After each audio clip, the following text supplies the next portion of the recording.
Olá, quando a gente fala em geografia, o que vem na cabeça? Mapas, nomes de capitais, rios.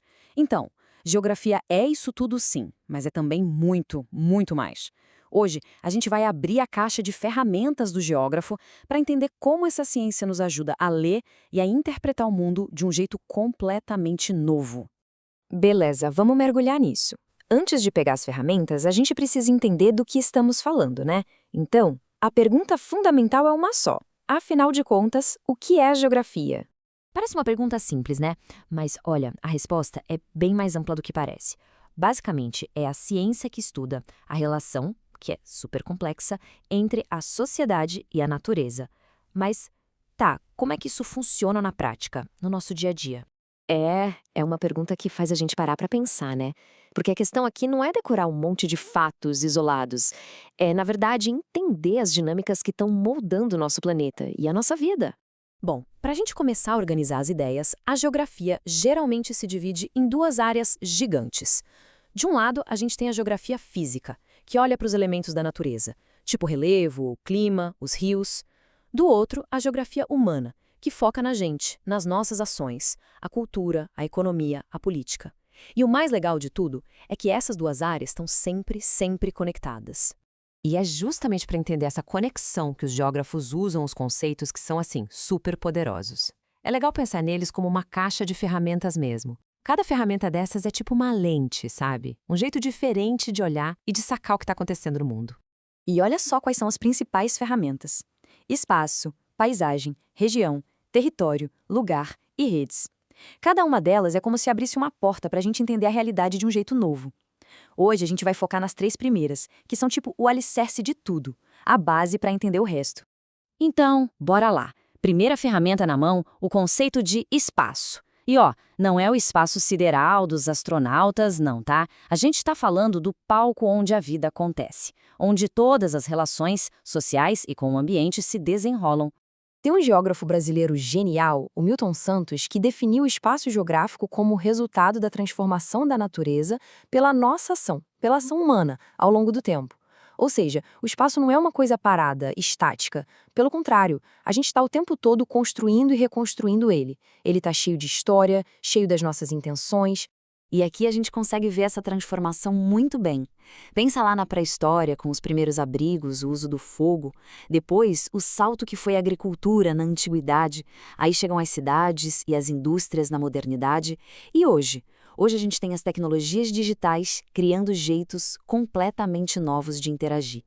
Cada época vai deixando a sua marca, sabe? Como se fossem camadas de história no espaço. Certo. Se o espaço é o palco, a paisagem é como a gente percebe esse palco. É a nossa segunda ferramenta e se liga, porque ela é muito mais do que só uma vista bonita. A paisagem é a parte do espaço que a gente consegue captar com todos os nossos sentidos. Não é só o que a gente vê, é também o que a gente ouve. O barulho do trânsito ou o canto de um pássaro é o que a gente cheira. Sabe aquele cheirinho de terra molhada depois da chuva? Isso é paisagem. É tudo aquilo que conecta a gente sensorialmente ao espaço. E nessas imagens, a gente vê a diferença super clara. À esquerda, uma paisagem natural, onde o que dominam são os elementos da natureza, como essa cachoeira. Já na direita, uma paisagem cultural ou humanizada que foi intensamente modificada pela ação humana, como essa cidade. Na real, a maioria dos lugares que a gente conhece é uma mistura complexa das duas. Agora, dá uma olhada nessa paisagem de Coelho Neto, lá no Maranhão. A gente consegue ver a igreja, as ruas, as casas, as árvores, mas a análise pode ir muito além. Que sons a gente consegue imaginar vindo daí? O barulho de carros, conversas?